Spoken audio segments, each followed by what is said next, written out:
Peace and blessings be unto you. I am Bishop J.T. Dixon. My friends call me Titus, and I would love it if you do the same.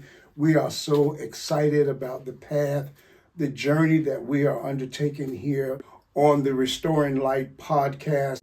And I'm very excited to introduce to you one of our partners for the purpose of the Restoring Light podcast, Reverend Tanisha Dacosta.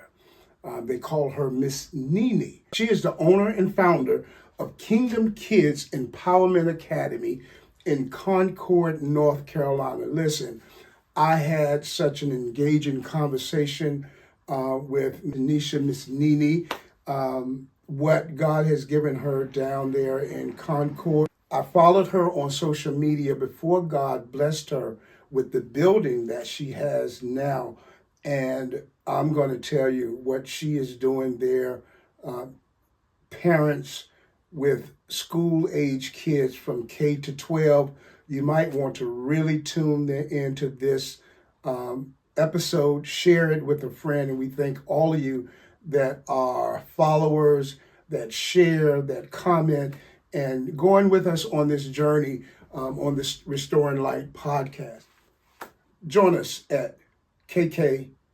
Well, we've been here since March 1st. We were blessed with this building out of nowhere. A gentleman who owns the building called me from, he had made me a promise 2 years ago. Just in a conversation. If this building ever became available, he would call me. He followed up 2 days later, like, hey, did you not see the text? And I'm like, what are you talking about? Like, is it a snippet of the building? He's like, no, the whole thing. And like, I've always seen myself, I mean, I had a daycare center from I was 25 years old. And it was in my house. And I had a little small apartment. And I did numbers. I was 25. I had no business degree. I was 25. I was just looking for a way to raise my children and maybe make a couple dollars while doing that. But also being an impact to kids, even on the micro level. Like, I didn't know what I knew, right? But I knew that I could say something to impact children. And to this day, those children are on my Facebook and they say, Miss Nini, the way you taught us the ABCs, we're teaching our children. And I'm like, man, I made an impact 20 some odd years ago. And so when I did go to college, I wrote up my business plan because I went for business. And it was to have not just a daycare center, but to create a village, right? To have a place where there's wraparound services. Again, I'm not even 30. And I'm putting these things down on my project saying, how can I serve not just the children, but what I see is when I send the children home, there's still things going on that can I affect that as well? I wasn't a teacher by trade, but I knew I could talk to children and I could make a change. And so I did. The way I talked to them was to let them know that, one, you're someone. And the status quo doesn't have to be your synopsis, right? Like, we can do things differently. And I'm not sending you to the principal's office. I'm not doing that. We're going to work this thing out right here in this classroom. And they respected me for that. Never had really major issues. Never felt threatened in the classroom. Once I did that and realized, though, even in that, even with me being effective in getting the grades, and that wasn't appreciated because I wasn't doing it the way they wanted me to do it. And being who I am, I got to break the mold. I can't do it in a box. As long as I'm doing it, you guys should be happy, right? But they weren't. So I had a moment. 2020, we had the pandemic. I had a nervous breakdown. Suicidal ideation. But I'm thankful, like Jamie Foxx said, I was blessed with a nervous breakdown. Because what God was saying was, I just needed you to slow down for a minute, and you wouldn't. So I had to slow you down. And I think about the woman with the issue of blood when she was like, I just needed to touch the hem.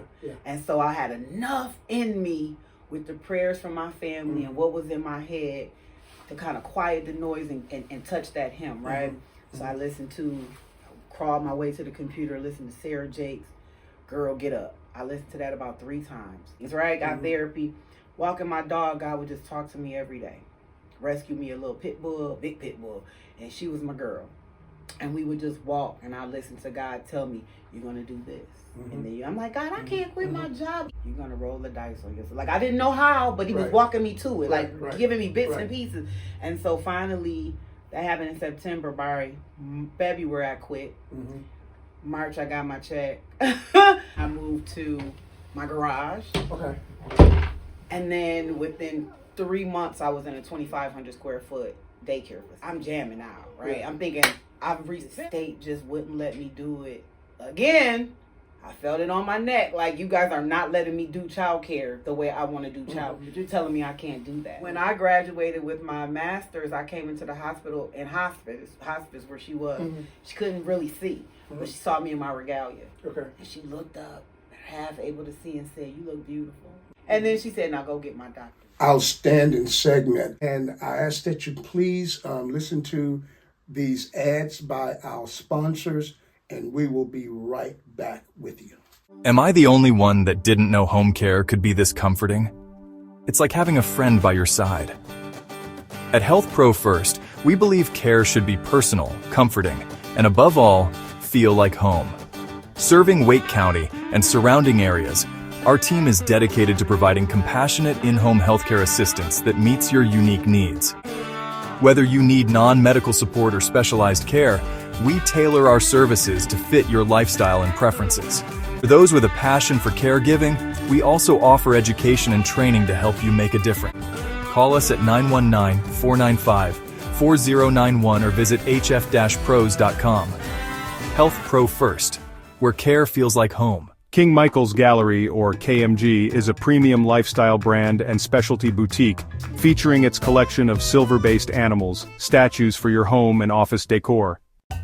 The collection is 100% handmade, hand-carved and hand-polished, from 100% solid, pure, non-decolorizing aluminum material. KMG's unique collections of statues are affordably priced with the highest levels of quality and workmanship, and come with a 100% customer satisfaction guarantee. King Michael's Gallery of products create a high-end, bold, and impactful self-expression and lifestyle statement about you, your family, friends, colleagues, or clients when given as a gift, giveaway, award, or for any occasion for your home, office, or any environment. Visit www.kmgprime.com or find us on Amazon, Etsy, or Wayfair. The Bible says we perish for a lack of knowledge. And one of the themes that I noticed that Miss Nene continued to talk about is that she does not want our children, our village of children, to perish because of a lack of knowledge. We do not want to pass this lack of knowledge on to another generation. It was purposely mistold, purposely told with lies.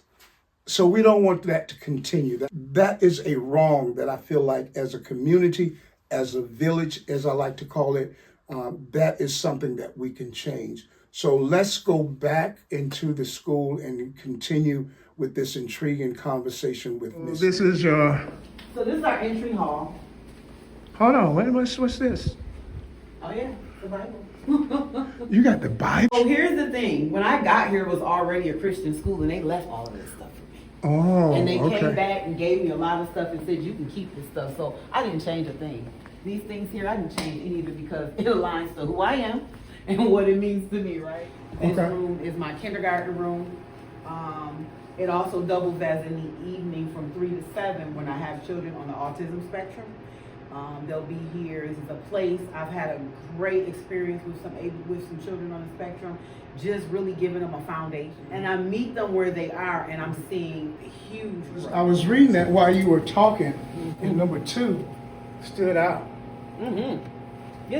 These are so the you're things. Teaching them early. You're teaching them this early. Absolutely, and it's just all smoothly integrated. And this had to be broken down to me by my uncle years ago. But if I'm here, right, and it's already controlled, right, but then I go over here and it's mixed with, then by right, this is going to get diluted, right? The focus. So we're no longer listening to this. Absolutely. We're over here, which is fine. Which is fine. Which is totally fine. I'm not saying that, but I'm saying we have to remember or at least recognize.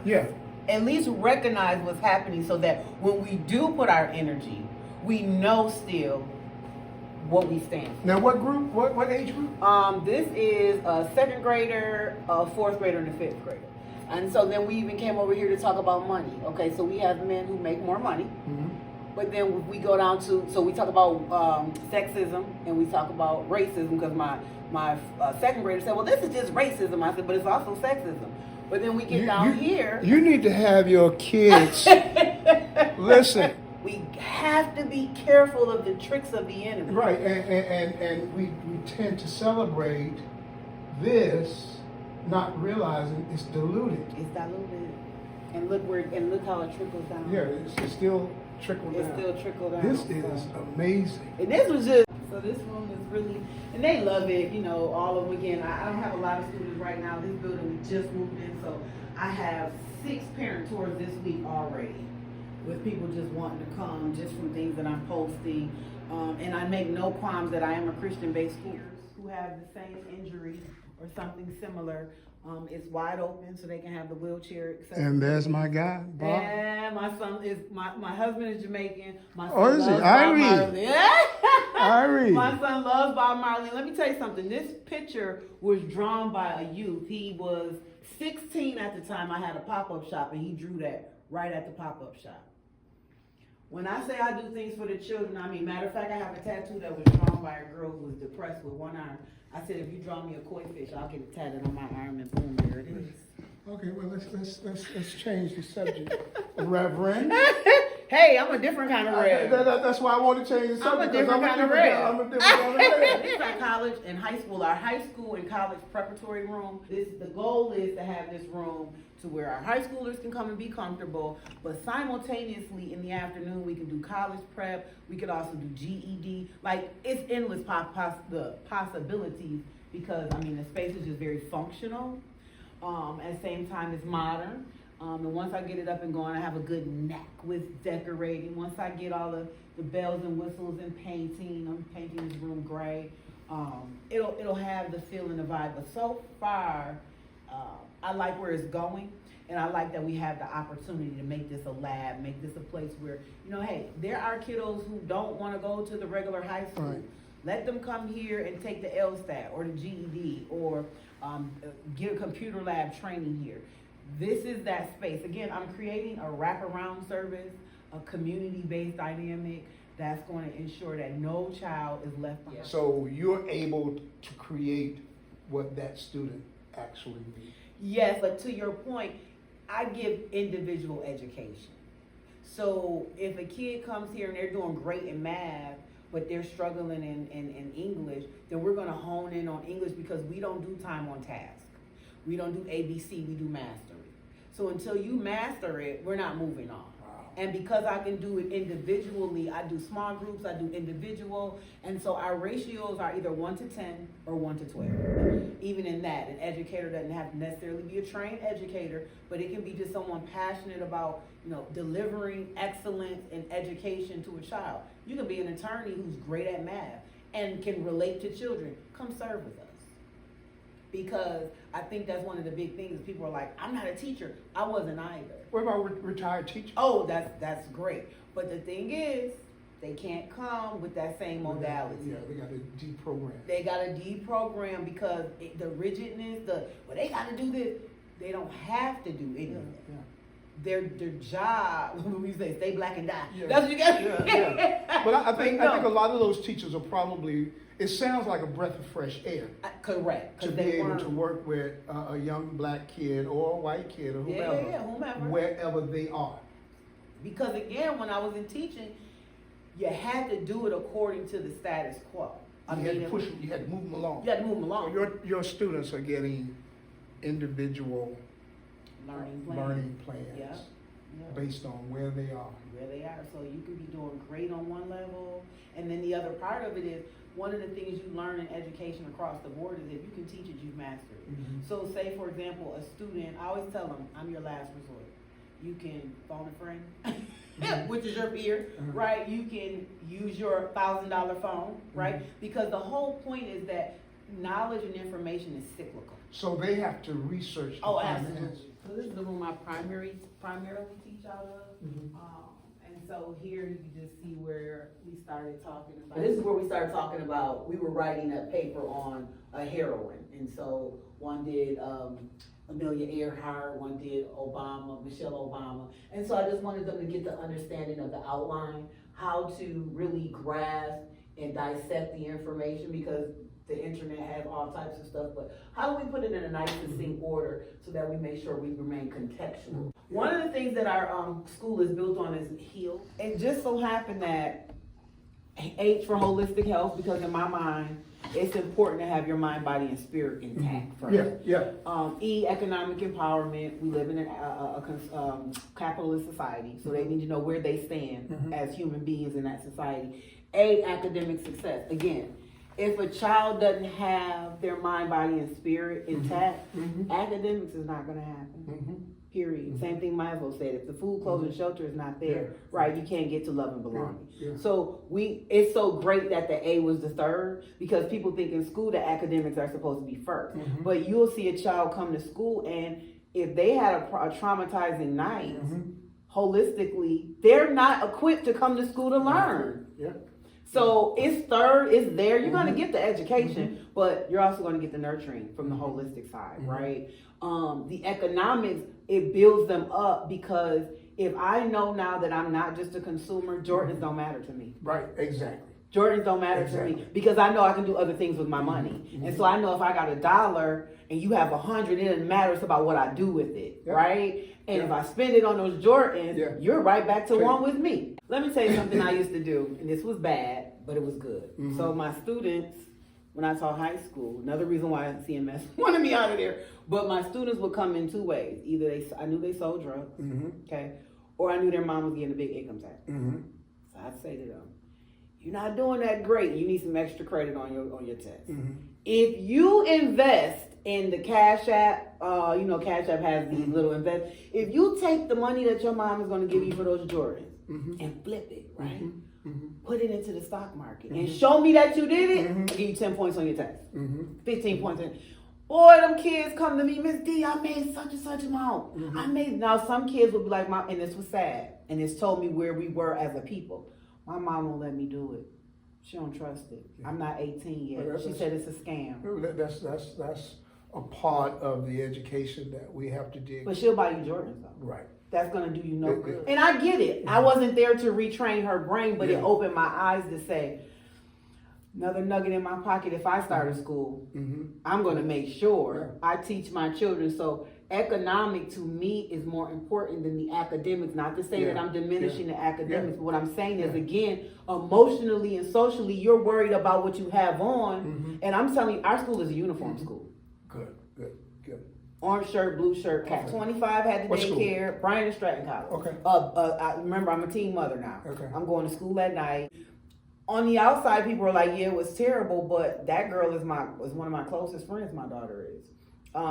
She respects me. She knows I've gone through some things, but I got married to make sure I created a foundation for her early. I got married at 20, because I knew that she deserved a foundation. I read books while I was pregnant with her. I ate fruit while I was pregnant. 16 now. Finished high school on time. But my mother said, when I got pregnant, she said, you can keep that baby, that's fine, but you're gonna finish high school and you're going to college. And that was the stipulation. Finish the schooling, that they always wanted me to be whatever I wanted to be. And so I just thank my parents for that. Like they never looked down on me. Were they disappointed? Sure. But they held me down, right? And let me bump my head until I could hold it myself. And so by the time 25 came, I opened up my daycare because I had my second child at this point. And I wanted to be home with my kids. Again, at 25, you don't really hear this. I don't want to work. I want to be home. And I want to take care of other people's kids. And I went to college. I did a night school.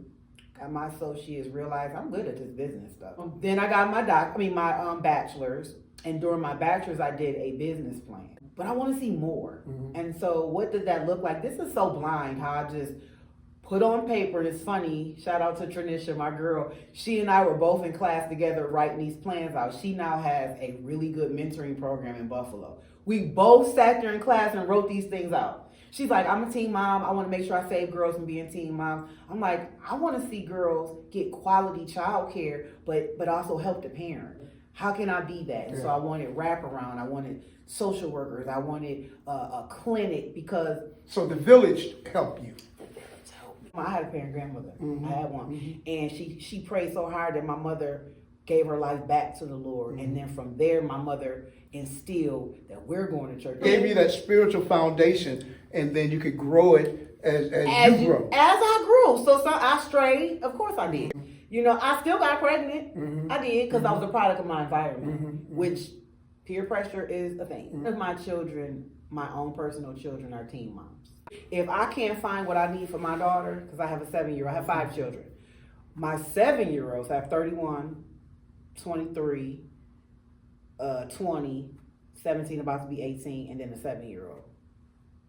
My 7-year-old is completely different. She was raised completely different. Obviously, I'm 48, right? But I knew that I didn't want her in traditional school. So we sent her to a micro school, and then I realized the micro school was great. The lady was very structured, very regimented, and my daughter did well, but my granddaughter didn't because there was no social emotional learning. So instead of trying to tell this woman how to run her school, I created my own. So there's a space in our society today, you feel, where more of these should pop up? I do, because I don't believe in competition. I believe in collaboration. So, you know, I would love to become a consultant to show people, you know, my daughter went to a school called KIP, which there's KIPs everywhere. I know KIP, yeah. So in Buffalo, we had one called KIP Sankofa. Okay. This school was so cool. They had, instead of gym, they had African dance. Instead of instruments, they had African drums. So everything was, and every classroom was built around a HBCU. So you might go to the Howard class, or you might, and I just was like, this is so cool. But then I moved here and taught, and all those things came back to me. Westminster Community Charter School, what I had written down for my daycare idea, KIP Sankofa. How can I marry all of those? And that's basically what this is. It's a marriage of all the things that worked, and it's kicking out all the things. They have to read the Bible. We used to do we do deer time, drop everything and read. And so they read one verse or one chapter out the Bible every day. When I say they're excited to do it, they're like, yay. Where do you get that? But you got to start somewhere. You got to start somewhere. And you got to start somewhere and let them find their path. But you're giving them the foundation. This is powerful. It's very powerful. And it's very nice. And you can't, you know, I don't have to buy these things. They were already here, which told me this was for me. And it's funny because just in January, I recommitted my school back to Christ. Okay. I was kind of more so going on the holistic side, just focusing on that. And then God said, no. Things are starting to fail. You need to raise back up. And I said, well, God, people are not going to want to come because, and he said, trust me. Trust me. And every sense I have, we moved from a 2,000 square foot strip mall to this. This is a school. It's a school. It's a empowerment academy. It's a schoolhouse. This is awesome. But more importantly, the pitfalls. When I was in grad school, one of the things my professor said was, the people you want to go to are the ones that failed, because they can tell you what not to do. I can surely tell you what not to do. I can tell you where to start, how to go. Yes, this thing has manifested and got me here, but it has been, I mean, it takes a level of faith walk. And that's why I know that this is real and it's for me, because without it, I mean, like I said, my son has gone through a traumatic brain injury. I'm still at work. I'm still doing the work. My family has suffered financial hardships. I'm still at work. I'm still, and I never, my parents say, regardless of what's going on, we've moved a few times. Each building has been better. Well, see, our history, our ancestors dealt with so much. And they kept going. They kept figuring out, this is how we can do this. This is how we can do this. Because they developed schools. They opened up HBCUs. You know, they did all of that without government assistance. So it can be done. I coined this to the old schoolhouse, the one-room schoolhouse. When I first started it, now it's not. But when I first started it was, to me, I just wanted a bunch of kids in one classroom until I realized more children are going to need this. And then God moved me. God moved me because I wanted to just be small until I realized it's bigger than me. What would you have to say to somebody who's trying to figure this thing out? And could this start in a basement? Absolutely. I recommend it starting in a basement. I recommend you find a room in your home. I remember when I was about 10, 11, I had a friend, her name was Asila, her mom was Muslim, and she was across the street from us. Every Saturday, she would make a sandwich for us, we'd have some soup, and she'd sit there and teach us stuff organically. She was an educator, but she teaches what different leaves and what different trees and just things that she knew the school wasn't teaching us. Strong sister, right? To this day, I tell her daughter on Facebook, like, your mother really was an impetus here. But she started in her living room. I started my daycare in my loft, moved to my garage until I got to the 2,500 square foot, right? Start small, grow organically. This is a huge undertaking. And like I said, the faith walk that's required. Now, one of the things that I think is very important for people to know is when you reach the resistance point, the challenge and what God wants to see how bad you want it is how bad you want it. Do you turn around and say, oh no, this is too hard? So even in your bedroom or your loft or wherever you started, there's going to be opposition. There's going to be challenges. You have to girt yourself. You have to align yourself with your faith. But if this is really what you want to do and you've mapped it out, my big thing is write your who, what, when, where, why, and how. Why are you doing this? Who are you doing it for? It's a basic way to do your strategic plan, right? Write that thing out and then create your baby. Get you a logo. I see. Right? Wear that logo all day, everywhere. Your orange. I'm branded. I tell people I don't wear other people's clothes. I wear my clothes, right? Every day, and I do that on purpose. My kids need to see that. Get your logo, get your email address. I like to get your EIN number. I like to say your EIN is the baby's social security number. I like to say the logo is the baby's picture. Get your LLC, that's the baby's birth certificate. Right? Build your baby. Deliver your baby. And then start small because you get a crib for your baby. You wouldn't put your baby in a big old bed. You put them in a crib, right? And you cultivate that thing. If someone blesses you with a great building, great, because this is big, but we have to fill it now. I do say this though, if you build it, they will come, because this week I have 5 walkthroughs. Let's build a village. Let's go. I'm excited. I appreciate your time. Yay! Appreciate your time. Kingdom Kids Empowerment Academy. Location? 310 Kerr Street, Concord, North Carolina, 28025. Concord is long school. Between Charlotte and Salisbury? Yeah. Between Charlotte and Salisbury. It's nice. God bless you. Thank you. Thank you. And thank you I need it. Thank you. Yeah, thank you for taking the time to speak with me. I appreciate you. You sought me out. You saw something in me a long time ago before we even got this. So this was just great timing. God does that. He does that. He put people in my life, and it's hard to explain. When it happens, I know. I don't know what I know. That's how it goes. Yeah, I don't know what I know. God led. Yeah. Just jump out there and go. Yeah, I said let's go with it, and let's make it happen, and ride this thing until somebody else captures the vision, and you're able to help them duplicate it. Well, I'm here, part of the 12. We're gonna make this happen. Parents, as you can see, Kingdom Kids Empowerment Academy caters to your child, K through 12, at whatever level they are. Thank you so much for being a part of Restoring Light. We ask that you share, like, comment, and that we might be able to see the manifestation of each one teaching one. Join us here every Thursday at 7 o'clock a.m. for the Restoring Light podcast. Please contact me at my email address, Bishop J.T. Dixon, to purchase a copy. Thank you so much for being with us. Thank you for following us on Restoring Light. Thank you for sharing. Continue to follow us, because we're going to continue to follow Kingdom Kids Empowerment Academy. If you have a business that you feel will be a blessing and you want to be a part of this partnership as we build this village that will help other business owners wherever they are. Peace and blessings be unto you.